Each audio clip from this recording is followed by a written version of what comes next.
क्या है, कविता क्यों है, आज कविता की क्या जरूरत है।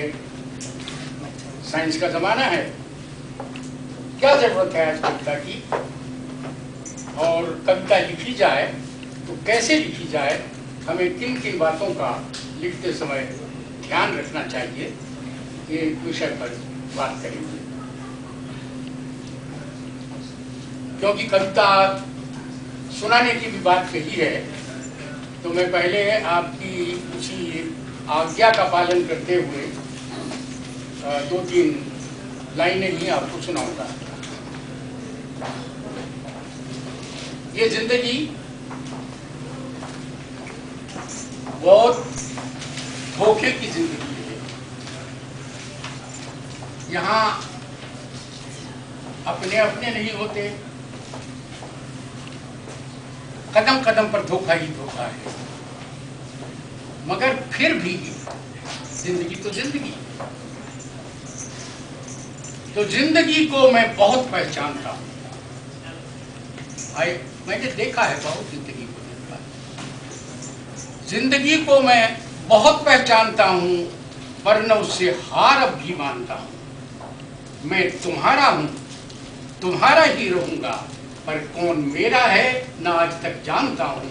जिंदगी को मैं बहुत पहचानता हूँ, वरना उससे हार अब भी मानता हूँ।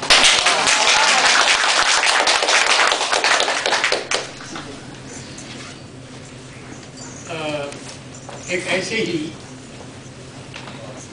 2-3 लाइनें और।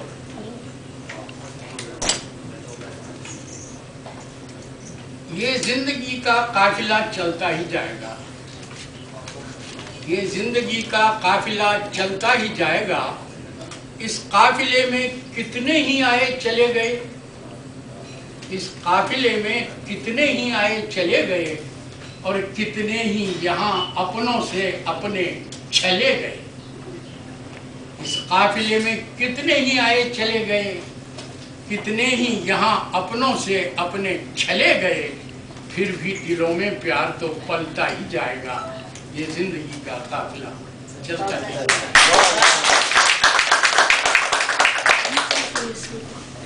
आज कुछ यादें दिमाग में घूम गई,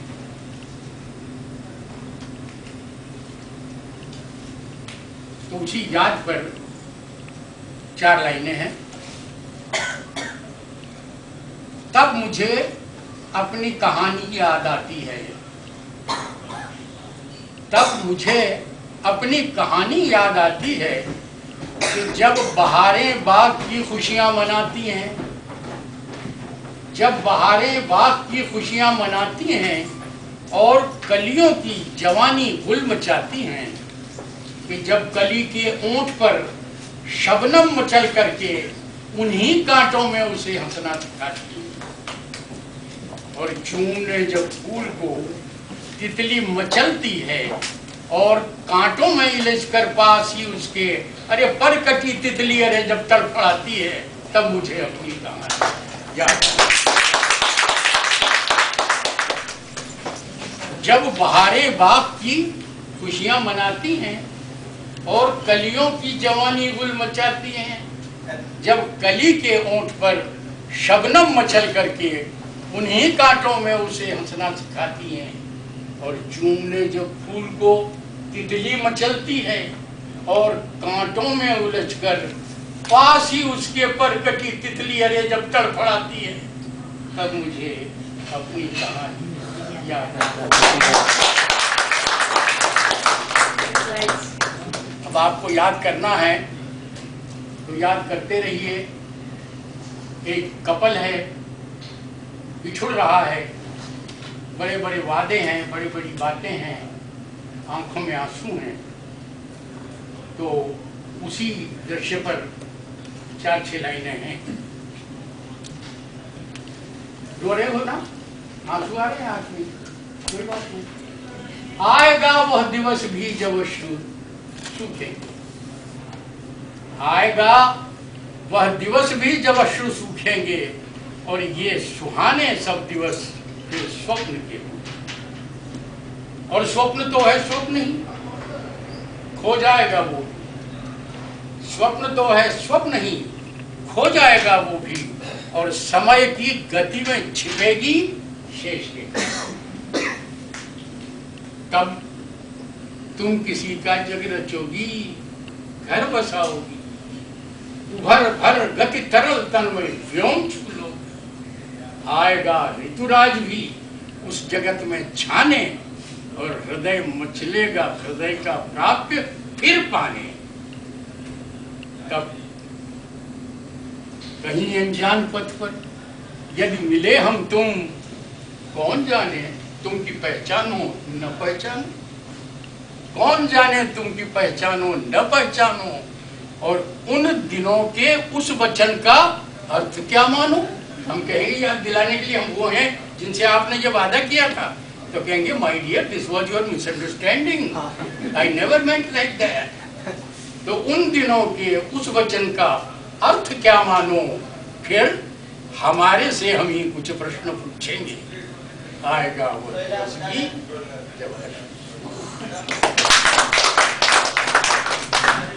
अब मैं एक कविता आपको जो आज के युवक को समर्पित है वो सुनाता हूं। एक संदेश है कि तुम्हें आगे बढ़ने के लिए क्या करना चाहिए। रास्ते में तुम्हें कैसी कैसी बाधाएं मिलेंगी, रास्ते में क्या क्या अड़चनें होंगी, कैसे वो तुम्हें रोकेंगी और तुम्हें कैसे उन्हें पार करना। जब ये सब कुछ हो जाएगा तो स्वयं ईश्वर वरदान देने के लिए तुम्हें धरती पर उतरेगा, विजयी भव विजयी भव विजयी। कई बार ऐसा होता है कि हम जब रास्ते में चलते हैं तो रास्ते की जो सफलताएं हैं वही हमारी अड़चन बन जाती है। कई बार ऐसा होता है कि बहुत खूबसूरत खूबसूरत नकाब बांधे हुए चेहरे आते हैं, वो हमारा सपना चुरा लेते हैं, वो हमारी बाधा बन जाती है। कई बार ऐसा होता है कि अपने ही जगह दे जाते हैं और रास्ता चूक जाता है। तो इन सब बाधाओं को तुम्हें पार करना है, और किस तरीके से वो मैंने थोड़ा सा चित्र दिया है। असल में ये कविता नहीं है, ये मैंने अपने जो मेरी अगली पीढ़ी है उसके लिए लिखी थी, कविता के लिए नहीं लिखी, वो आपको समर्पित है। सबसे पहले अगर आपको बढ़ना है तो सबसे पहला इंग्रेडिएंट बढ़ने का क्या है, वो है सपना। सबसे पहले तुम्हें स्वप्न देखना है। अगर कोई सपना नहीं है तुम्हारे पास, तुम आगे नहीं बढ़ सकते। तो समर्पित है सपना भर आंखों में और जुनून भर आंखों में। आंखों में जुनून चाहिए, आंखों में सपना चाहिए। तो सपना भर आंखों में, जुनून भर आंखों में, खड़ा खड़ा दूर से प्यास भरी आंखों से यूं ही मत ताक, आगे बढ़, पर्वत की छाती भेद, निचोड़ कर पत्थर से पानी निकाल ले। निचोड़ कर पत्थर से पानी निकाल ले, मीनिंग देयर बाय असंभव को संभव करना। और असंभव को संभव बनाने के लिए दो चीजें चाहिए तुझे, एक तेरी आंख में सपना और एक तेरे पंखों में जुनून। अगर जुनून नहीं होगा तो भी सपना परवान नहीं चढ़ता। तो निचोड़ कर पत्थर से पानी निकाल ले, आगे बढ़, आगे बढ़, बीच की साथ। कई बार हमें अतीत रोकता है, बचना वत्स, उनसे बचाना वत्स तू अपने सपने को। वो सपन चोर हैं, उनसे बचाना वत्स तू अपने सपने को। राह जन्म मिलेंगे ये बहुत, राह जन्म मिलेंगे ये सुंदर परिधानों में, मनोरम नकाबों में। लूट लें सब कुछ जो फिर भी लगे अपने से, लूट लें सब कुछ जो और फिर भी लगे अपने से। तुझको तो चलना है, चलते ही जाना है। याद रख अपना वह बीज मंत्र, उसको कोई कब सका रोक, जिसको चलने की रही चोट। आगे बढ़, आगे बढ़, बढ़ चढ़ कर आगे बढ़। तुझको लगेगा कभी, तुझको लगेगा कभी पहुंच गए मंजिल पर। ये बात कहिए हो गया काम।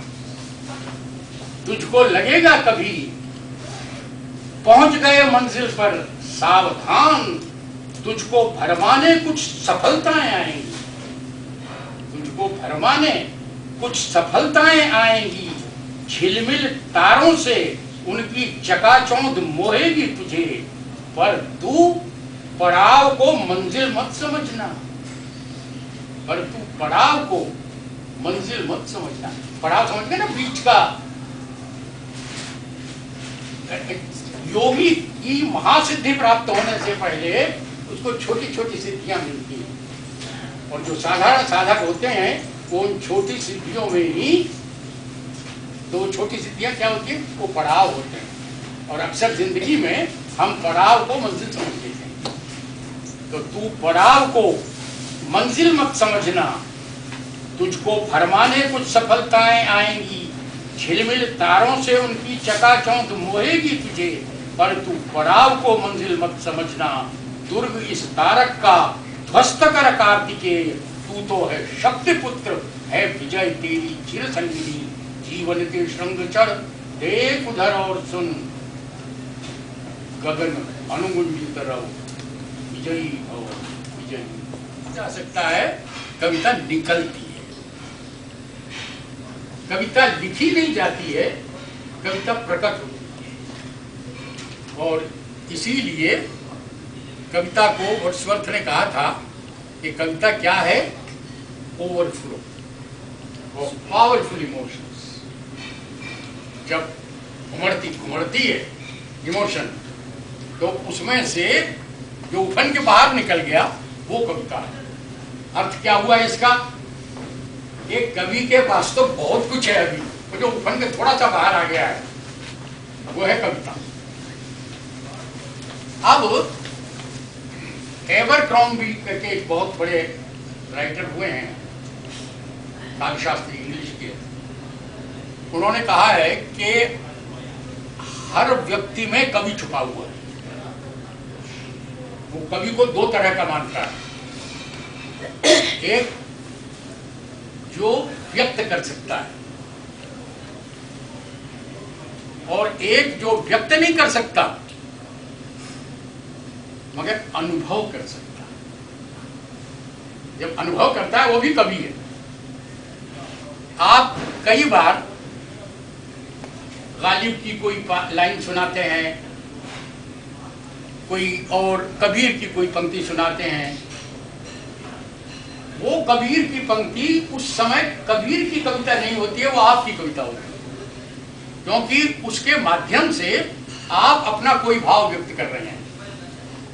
उन्हीं पंक्तियों के माध्यम से आप अपना कोई भाव व्यक्त कर रहे हैं, तो वो कबीर की कविता नहीं है, वो उस समय आपकी कविता। तो कवि जो है वो दो तरह का होता है, एक वो जो अपने भाव को व्यक्त करता है, और एक दूसरा कवि वो भी है कि जो उस व्यक्त भाव को समझता है।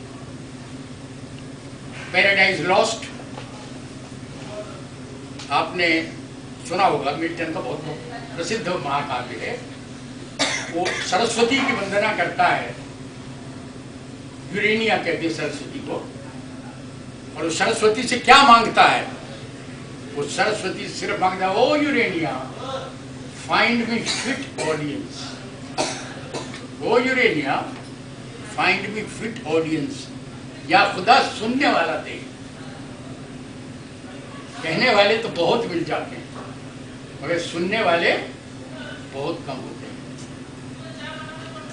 जो उस भाव को उसी रूप में ग्रहण कर सकते हैं। कवि जब अपनी बात कहता है, और कवि जो अपने जीवन में है, असल में वो दो आदमी हैं, एक है ही नहीं। जब हम लिखते हैं, we are not the same person, हम कुछ और होते हैं। जयशंकर प्रसाद के नाम आपने सुना होगा, कामायनी के लेखक। टीबी हो गई थी उनको, अंत में वो मृत्युशैया पर थे, तो कामायनी की पहली प्रति छप करके आई, उनको दिखाया, उनसे पूछा कि प्रसाद जी अब आपका अगला कार्यक्रम क्या है? तो वो बोले अब मैं कामायनी पढ़ना चाहता हूं, अब मैं कामायनी पढ़ना चाहता हूं। तो अर्थ क्या हुआ इसका कि कवि जब लिखता है तब वो नहीं है जो अपने सामान्य जीवन में। इस बात से मैं क्या कहना चाहता हूं कि कवि में ईश्वरीय अंश होता है, कवि में ईश्वरीय अंश होता है। अब ये ईश्वरीय अंश क्या है? मैं हूं, क्यों हूं मैं? क्योंकि मैं में मेरा मैं है। मैं आपसे अलग हूं, क्यों हूं अलग? क्योंकि मुझमें मैं है।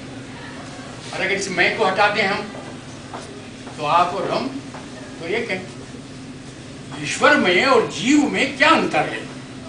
ईश्वर में और जीव में इतना ही अंतर है कि जीव मैं के बंधन में बंधा हुआ है।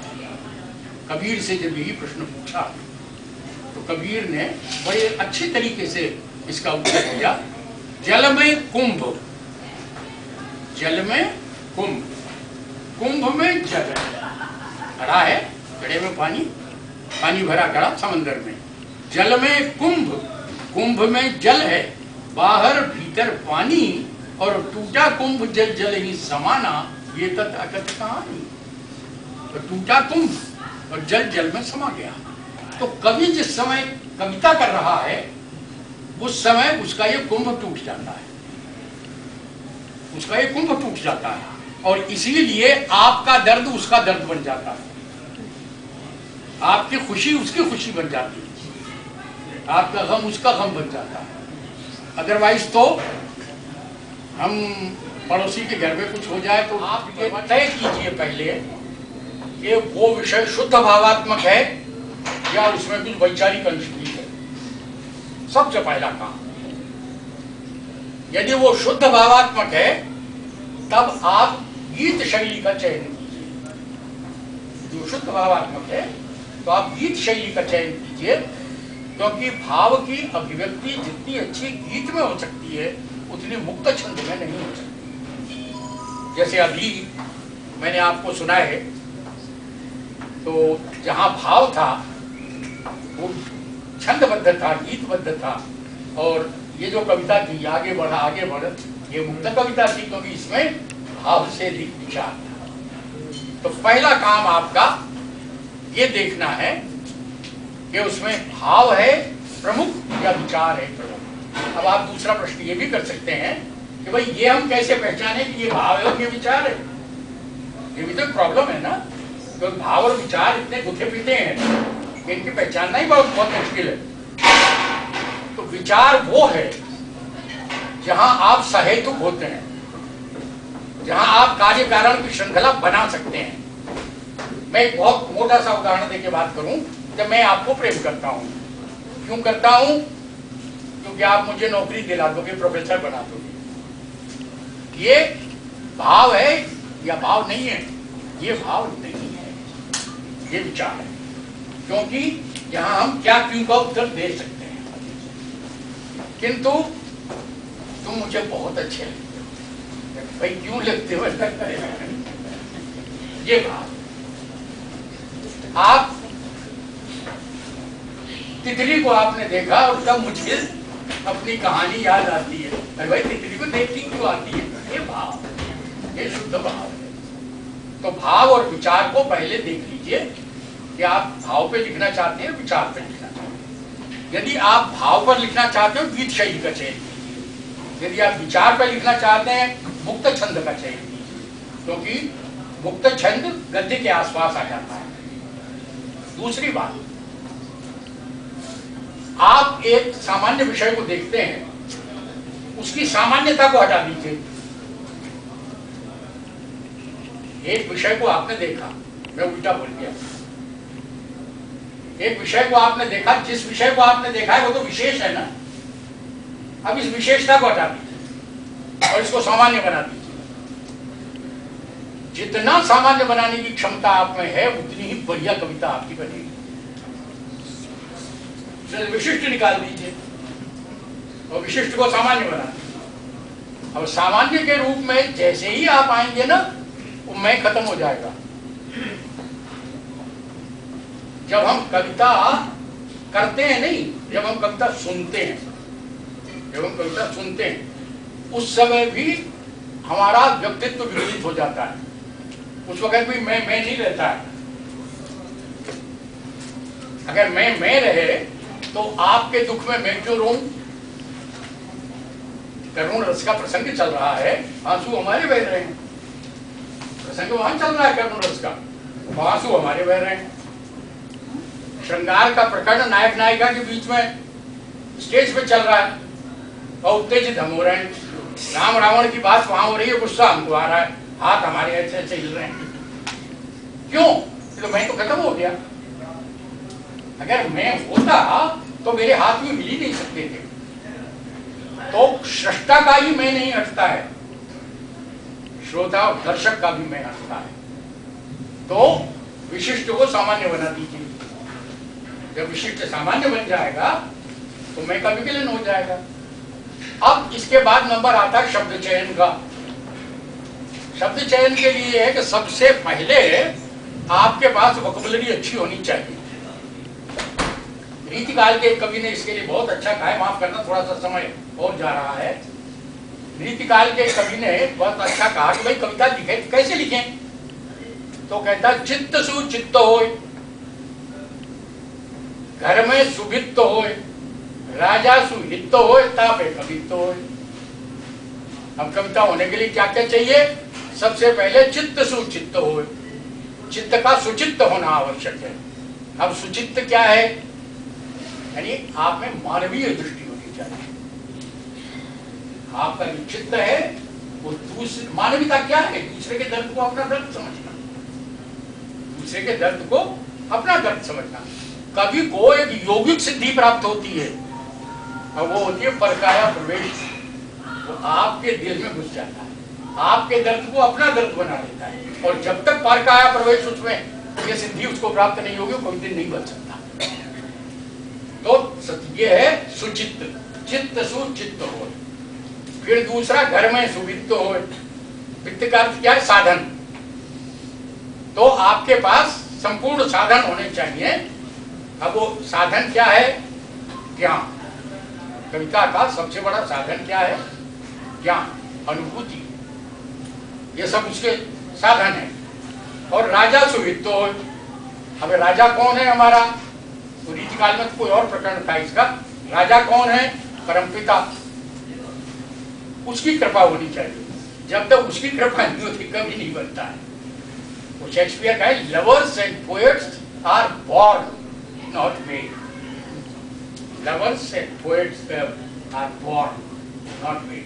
तो राजा सुहित हो, ये है राजा सुहित। ईश्वर की कृपा होनी चाहिए। जब उसकी कृपा होती है तभी प्रतिभा प्राप्त होती है। भगवान आपको अच्छी अच्छी प्रतिभा दे, आपको ये तीनों साधन मिले और आप अच्छी अच्छी कविता करो। अगली दफे और अच्छा सुनने को मिले। यदि यहाँ आए तो आपसे मिलिए।